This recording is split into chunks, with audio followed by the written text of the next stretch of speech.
Hey there, what's up? In this video, I'll give you a quick guide on how you can verify your Wise business account. So this is really useful if you want to verify your account because it is essential to unlock full features and higher transfer limits.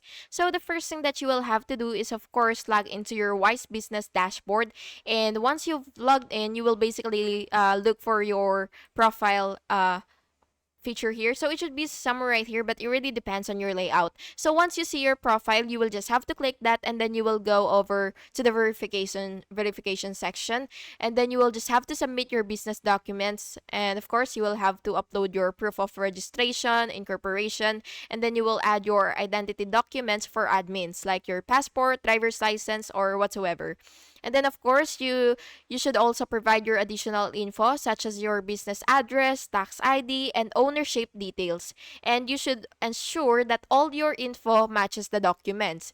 And for the confirmation, Wise will review your submission, and it would usually take about 24 to 48 hours. And then after that, you will receive confirmation via email or dashboard. And that's how you can verify your Wise business account. Now you can access your all the features and higher limits safely. And yeah, thank you so much for watching this video, and I really hope you found this helpful, and if you did, please make sure to like and subscribe for more videos like this. Thank you and have an awesome day.